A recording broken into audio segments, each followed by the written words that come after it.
there's intense situation, but you're just vibing to the music and it kind of relax a little bit. It's the kind of the absurdity that, Yeah. when I worked in an office and I hated all of those days, at least nobody was trying to kill me that day. Nobody was firing rockets at me. But yeah, this reminds me of being out there in that desert. We had a thing called a Phalanx What is system. that? So it's Phalanx, Phalanx, PH. and it's basically a huge machine gun. Yeah, so put Phalanx gun Navy, and then it will bring up the Oops. yeah. So this is the Phalanx, and what this thing does is when the rockets are coming in, so the Mahdi army or whoever would launch, maybe 4 or 5 rockets at once. This thing would be able to compute whether those rockets were going to land in what we called a VP or a vulnerable point, and it would open fire. But it opens fire as like a machine gun that fires like 1,000 rounds a minute. And if there's a video of it firing, we should play it because it is the most insane noise you've ever heard. But it would try and shoot the rockets out of the air with machine gun fire. And so it would track. It's more impressive at night, but it would track the rockets automatically. It looks like a tour. I'm not sure if you know the game Portal. Yeah, try that one. So that top one, and go down. Yeah, this one here. So this is what you're led in the middle of the dark with your hands over your head, and then you'll hear the Phalanx fire.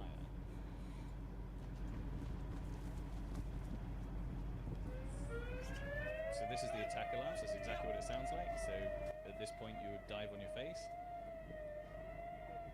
And then this is the Phalanx going through the sky. And you're just led on the floor, thinking, well, this is it. I'm about to die then, obviously. So if the alarms go off and the Phalanx don't fire, in general, rockets are going to miss the base. But when this starts going off, it means that the rockets are coming at you. And this thing is trying to shoot you in the sky.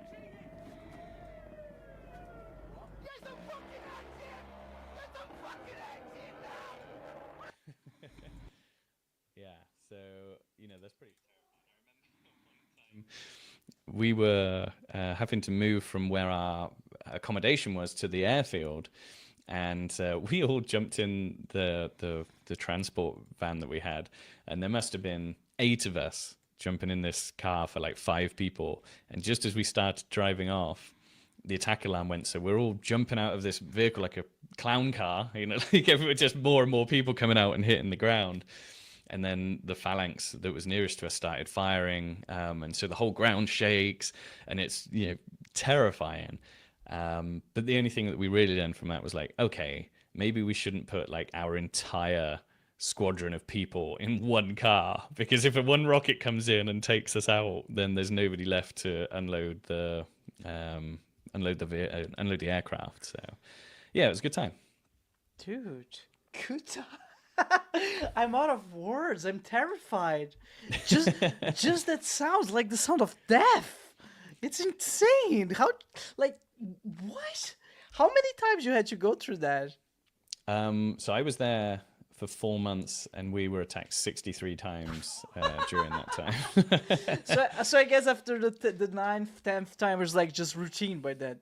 Yeah, it was. I mean, it is a big area. That's what they tell you on your first day. They're like, it's a really big area. When you hear the missiles coming in, they could be going anywhere. But they were using the aircraft tower. Yeah, so the aircraft tower is super tall. So they were in Basra City. That's where they would shoot from. And they would just line up their rockets on the Basra Tower and shoot at that. Well, the place where I worked was right next to Basra Tower. Oh my God. Like right next to it. So yeah, there were nights when it was close. There was nights when you thought, and I've actually got it on video, that you thought that the next explosion was going to be yours, because you hear boom, boom, boom, and it's just getting louder because it's getting closer. And I will say that the sound of one of those rockets exploding is infinitely more destructive than anything you've ever heard. It's not like a firework. It's not like the movies. It is a low, crunching explosion that you can feel in the ground, even if it lands, 2 or 3 kilometers away. Unfortunately, while we were there, there was a rocket attack that hit the Danish compound and killed a couple of Danish soldiers whilst we were there on the base. So the threat was real and constant, but kept you on your toes. Well, but I gotta be honest. If you guys were met, because the Phalanx shot the rocket out of the sky but didn't destroy it. So it just like knocked the tail feather off and it span down into the camp where we were living and exploded and killed 2 soldiers. And that was like 3 huts down from where I was staying. There was still this just charred mess of a building that had been hit by a rocket. And that happened kind of the week before I went out to Iraq. So that was a bit of an eye opener. okay, I wonder why you did not stay there, Paul. So sounds such a lovely holiday there. Yeah, it Yeah. was wonderful. Weather was great. Never rained.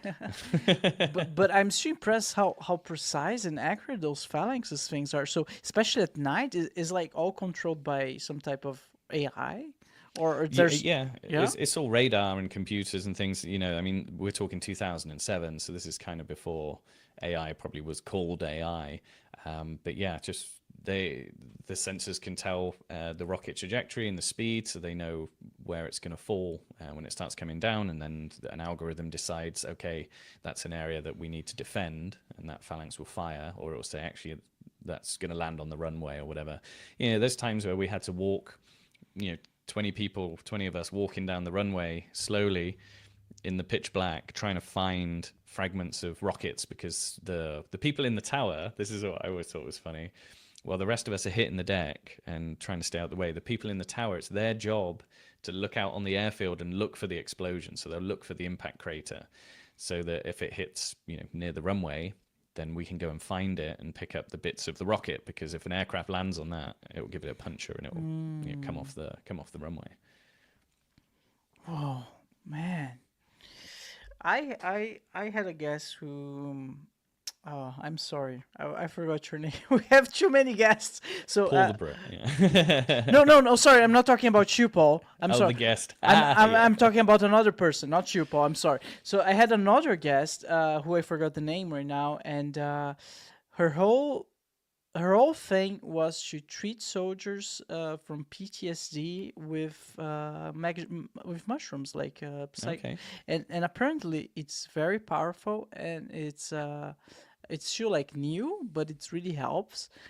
And I don't know, like, did you struggle at all with PTSD when you came back, Paul? So initially when I came back, the main PTSD was